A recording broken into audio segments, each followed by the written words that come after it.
பறி போகக்கூடிய விவசாய நிலங்கள், விவசாயிகளும் அல்லது நிலம் வச்சிருக்கக்கூடிய அந்த மக்களும் ரொம்ப கவனிக்க வேண்டிய செய்தி.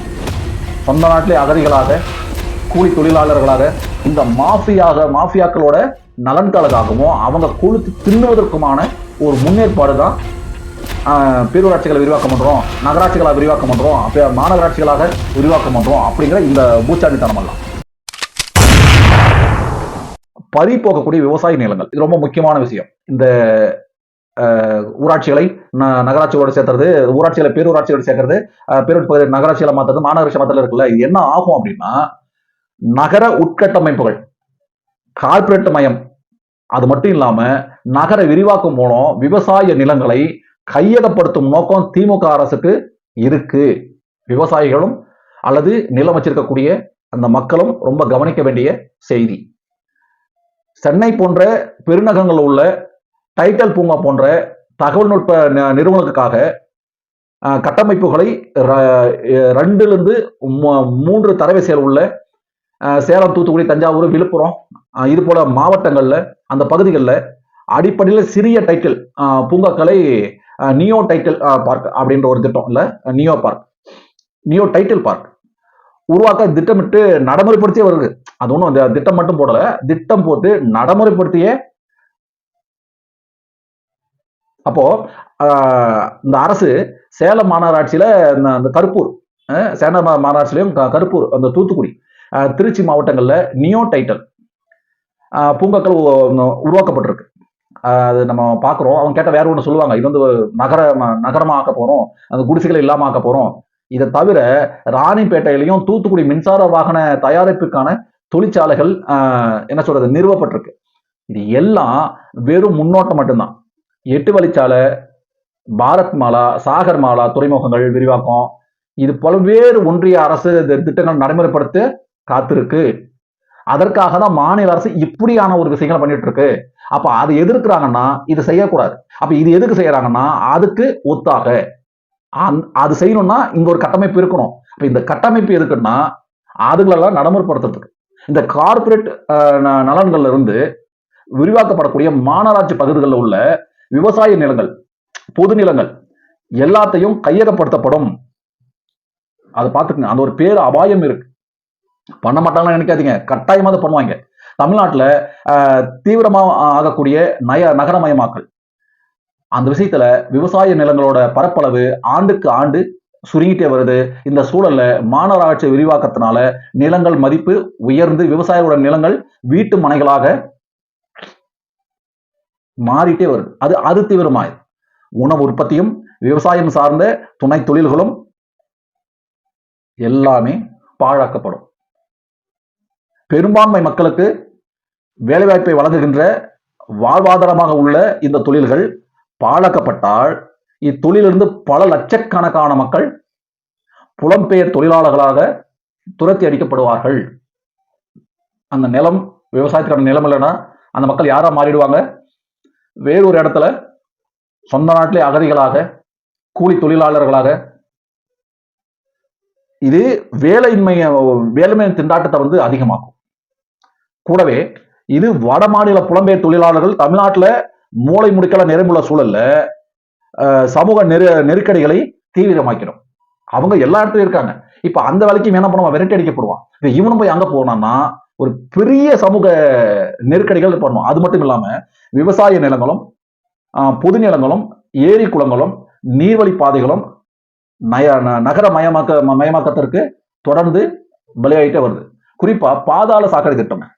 பாதாள சாக்கடை திட்டம் விரிவாக்கப்படும் சாலைகளும், நீர்நிலைகளும், நீர்வழி பாதைகளும் அழிச்சே உருவாக்கப்பட்டிருக்கு. நம்ம பார்த்திருக்குமா இல்லையா?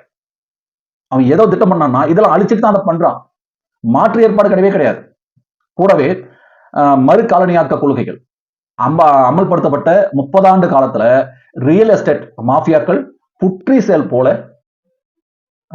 அவ்வளவும் வந்துட்டாங்க. அப்போ இந்த மாநகராட்சி விரிவாக்கமானது இந்த மாஃபியாக்களோட நலன்களுக்காகவும் அவங்க கொழுத்து தின்னுவதற்குமான ஒரு முன்னேற்பாடு தான். பேரூராட்சிகளை விரிவாக்கம் பண்றோம், நகராட்சிகளை விரிவாக்கம் பண்றோம், மாநகராட்சிகளாக விரிவாக்கம் பண்றோம் அப்படிங்கிற இந்த பூச்சாண்டித்தனம் எல்லாம். இதுக்கு ஒட்டு சுரண்டும் திராவிட மாடல் அப்படின்னு சொன்னா பொருந்துமா அப்படின்னு பாருங்க. அது என்ன பண்ணுது அப்படின்னா, மக்களை ஒட்ட சுரண்டி கார்பரேட்டர்கிட்ட லாப வெறி பிடித்த அவங்களோட தொந்தியை நிரப்புவதற்காக மாநிலங்களை ஒன்றிய அரசின் சிற்றரசுகளாக மாற்றுவதற்காகவும் ஒன்றிய பாசிச மோடி அரசு ஜிஎஸ்டி என்ற வரி பயங்கரவாதத்தை நடைமுறைப்படுத்தி வருது. இதை எதிர்ப்பதாக சொல்லக்கூடிய திமுக அரசு மோடி அரசிடமிருந்து முறையாக வரி பகிர்வை பெறுவதற்கான ஜிஎஸ்டியை ரத்து செய்வதற்கும் போராடாம தமிழ்நாடு மக்கள் மீதே வரி உயர்வையும் கட்டண உயர்வையும் சுமத்தி வருது. அப்ப அவன் ஜிஎஸ்டி தரலன்றதுக்காக அதை தூக்கி மக்கள் மேல போட்டா இது இது என்னவா நியாயம்? இதுல யார் திருட்டு போய? மாநிலங்களுக்கான ஜிஎஸ்டி நிலுவையை அந்த தொகையை ஒன்றிய அரசு ஒதுக்கல. சரி, அவ்வாறு நிதி ஒதுக்கீடு செய்யணும்னா சொத்து வரி, மின்சார கட்டணம் அப்படின்னு எல்லாத்தையும் உயர்த்தணும் அப்படின்னு ஒன்றிய அரசு நிர்பந்திப்பதாக ஒரு கண்ணீர் வடிக்கக்கூடிய திமுக ஆட்சி பொறுப்பு ஏற்றுதல இருந்து பொறுப்பு வந்த இதுவரை 2 முறை சொத்து வரியையும் 3 முறை மின்சார கட்டணத்தையும் உயர்த்தியிருக்கு. கடந்த 2022ஆம் ஆண்டுல தமிழ்நாடு முழுவதும் 25 முதல் 150% வரை சொத்து வரியை உயர்த்தியிருக்காங்க.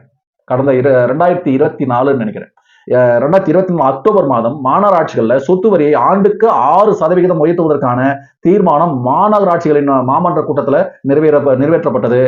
மாநகராட்சிகள்ல மட்டும் இல்லாம ஊராட்சிகளையும் ஆண்டுக்கு 6% சொத்து வரியை உயர்த்தி கொள்ளவும் அனுமதி அளிச்சிருக்கு தமிழ்நாடு அரசு, திராவிட மாடல் அரசு, திமுக அரசு. திருச்சி மாநகராட்சியில ஏற்கனவே இருந்த 65 வார்டுகள் இருந்து கிட்டத்தட்ட 148 கோடி ரூபாய் வரி வருவாய் கிடைச்சிருக்கு அப்படின்னு செய்தி சொல்லியிருக்கு. திருச்சி மாநகராட்சியில ஏற்கனவே இருந்த 65 வார்டுல இருந்து கிட்டத்தட்ட 148 கோடி ரூபாய் வருவாய் கிடைச்சிருக்காமா. ஆண்டுதோறும் வருடம் 6% வரி உயர்வால திருச்சி மாநகராட்சியின் வருவாய் கிட்டத்தட்ட 160 கோடியாக உயரும் அப்படின்னு செய்தி வெளியான நிலையில திருச்சியில மட்டும் புதுசா 35 வார்டுகள் மாநகராட்சிகளுடன் இணைக்கப்பட்டா இந்த வருவாய் இன்னும் பல கோடி ரூபாய் வரை அதிகரிக்கும். இதே போல மீதமுள்ள 24 மாநகராட்சிகள்ல வரி வருவாயும் அதிகரிக்கும். இப்ப புரியுதா? இப்ப ஏன் இந்த கிராமங்களை கொண்டு போயிட்டு பேரூராட்சியோட சேர்த்து பேரூராட்சி நகராட்சியா மாத்தணும் ஆசைப்படுறான்? ஏன் நகராட்சிகளா இருக்கக்கூடிய பகுதிகளெல்லாம் மாநகராட்சியா வைக்கணும்னு ஆசைப்படுறான்னா, இப்படி ஒரு கொள்ளை அடிக்கிறதுக்கான ஒரு திட்டம் கார்பரேட் கூட சேர்ந்துக்கிட்டு மோடி எதிர்ப்பதாக சொல்லிக்கிட்டு கை கோத்துக்கிட்டு கொள்ளை அடிச்சிட்டு இருக்கு இந்த மாநில அரசு. அது மட்டும் இல்லாம சொத்து வரி உயர்வால குடிநீர் வரி, கழிவு நீர் அகற்றக்கூடிய வரி, குப்பை வரி அப்படின்னு பல வரிகளும் உயரும் அப்படின்னு எதிர்கட்சிகள் தொடர்ந்து குற்றச்சாட்டி அவங்க கிட்ட கவனத்துல கொண்டு வந்துட்டே இருக்கிறாங்க. இந்த சொத்து வரி உயர்வால மாதந்தோறும் குடிநீர், கழிவுநீர், குப்பை அந்த எல்லாத்துக்கும் கட்டணம் செலுத்தணும். இதோட தொழில் வரி, தொழில் உரிமை கட்டணம், கல்வி செஸ் வரி, அந்த ஆண்டு சொத்து மதிப்புல 5% உயர்வு, அது நூலக செஸ் வரி அப்படின்னு எல்லாமே கணக்கில் எடுத்து பார்த்தா தமிழ்நாடு மக்கள்கிட்ட இருந்து பல கோடி ரூபாய் சொத்து வரியாக பகல் கொள்ளையாக திமுக அரசு புடுங்கிட்டு இருக்கு. இது பேசுறாங்களா, பேசுறது இல்லையா, இல்ல தெரியுமா, தெரியாதா, அதெல்லாம் தெரியாது. சோசியல் மீடியாவில் எவனாவது ஏதாவது ஒன்று சொன்னா அதை போட்டு குய்யமையும் தச்சிட்டு இருக்கு. இந்த சொத்து வரியிலிருந்து யாரும் விடுபடக்கூடாது அப்படிங்கிறதுக்காகத்தான் புவிசார் தகவல் அமைப்பு தொழில்நுட்பம் மூலம் வரைபடம் உருவாக்கப்பட்டு மாநகர, நகர, ஊராட்சி பகுதிகளில் உள்ள சொத்துக்களின் விவரங்கள் திரட்டப்பட்டு இருக்கு. இதன் மூலம் அந்த மாதிரி இந்த முதல் மாதிரி அந்த பொன்னேரியில செயல்படுத்தினாங்க தமிழ்நாடு அரசு, புண்ணியத்தை செயல்படுத்தினாங்க. கடந்த 2023ஆம் ஆண்டு சென்னையில பெருநகரங்கள்ல இந்த பணிகள் மேற்கொள்ளப்பட்டிருக்கு. இதனால டிஜிட்டல் வரைபடத்தில் உள்ள சொத்திற்கேற்ப வரியை கட்டணும், அதாவது மாநகராட்சிகளோட சொத்து வருவாயை பெருக்கணும் அப்படிங்கிற ரிசர்வ் வங்கி பரிந்துரையின் பேர்ல இந்த முறை அமல்படுத்தப்பட்டிருக்கு.